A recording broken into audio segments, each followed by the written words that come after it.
Section 11.6, circle properties and formulas.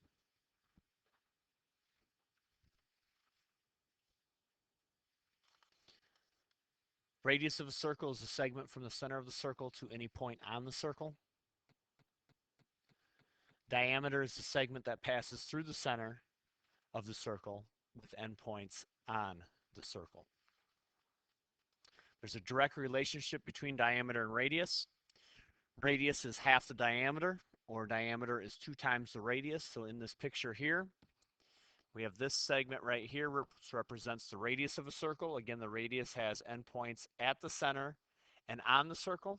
The segment going all the way across the circle here and passing through the center is called the diameter of the circle. So diameter has endpoints on the circle, passes through the center. Radius has one endpoint on the circle, other endpoint at the center of the circle. So more vocabulary you're going to need to be familiar with. And we'll look at examples of each of these vocabulary terms on the next slide. A chord is a segment connecting any 2 points on a circle. So a chord, or an example of a chord that we just talked about, is a diameter. Diameter has endpoints on the circle. That's a very special chord because it passes through the center of the circle. A secant is a segment extending outside the circle. A tangent is a line touching the circle at exactly 1 point. Circumference of a circle is the distance around a circle. So this is just like perimeter of a polygon where we add up all the sides. Has a special name with a circle because there are no sides in the circle, so we call it circumference. But it's measuring still the distance around the circle. A central angle is an angle with its vertex at the center of a circle, and its measure is the same as its intercepted arc. An inscribed angle is an angle with its vertex on the circle, and its measure is half of its intercepted arc. The arc is the portion of the distance around a circle. So we'll look at each of these terms now on this picture of the next slide. So we have a circle here. I'm going to put a dot approximately where the center of this circle is so we know where that's at. So there's the center of our circle. Let's start with the 2 angles that we talked about, central angle and inscribed angle. Central angle first. Central angle has to have its vertex at the center. So this angle right here is an example of a central angle. This arc going from here to here represents the intercepted arc of that angle. Now, if I know the measure of the arc or the angle, I know the other. In other words, if I'm told, well, this angle right here is 100 degrees, I know that this intercepted arc has to be 100 degrees because anytime we have a central angle, its measure is the same as the arc it intercepts. An inscribed angle.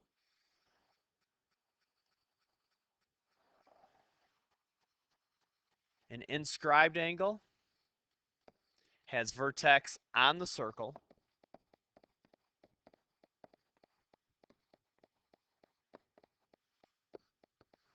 This would be the arc being intercepted.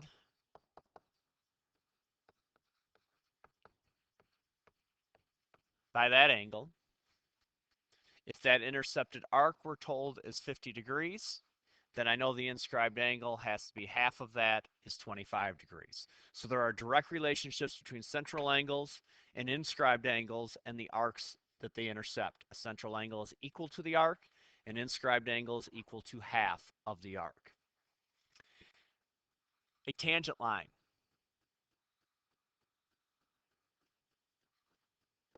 A tangent line intercepts a circle at exactly 1 point. So that would be an example of a tangent line.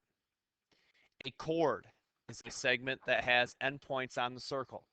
Special type of chord we talked about on the last slide was a diameter.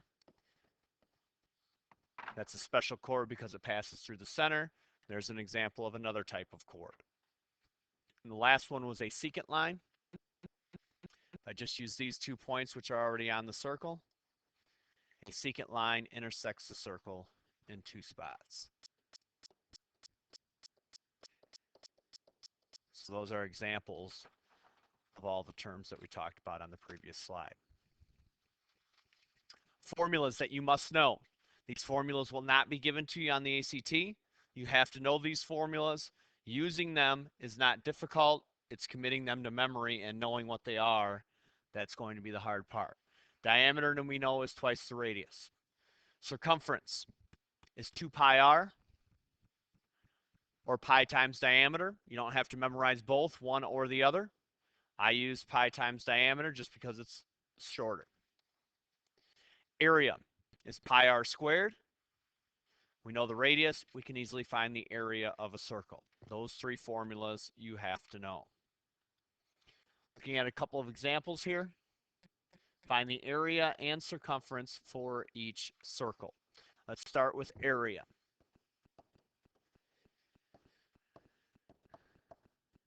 Area of a circle is pi r squared.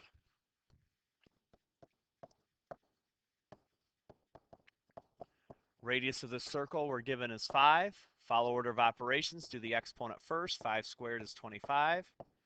So we have 25 pi, which is how you will see the answer written a lot of times on the ACT. They won't multiply it out. They'll leave it in terms of pi.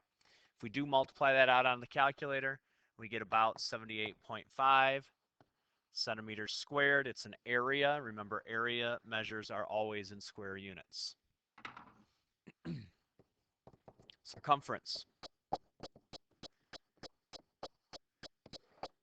Circumference, pi times diameter.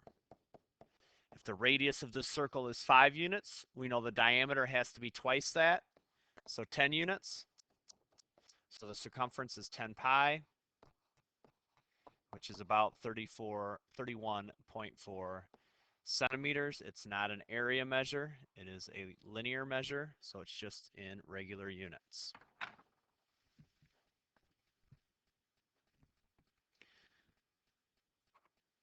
Second one, area first. Area is pi r squared.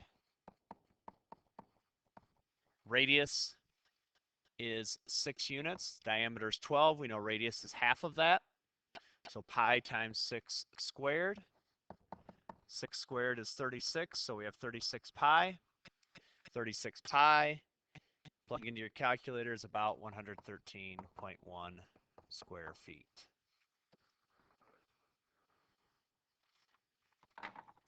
And finally,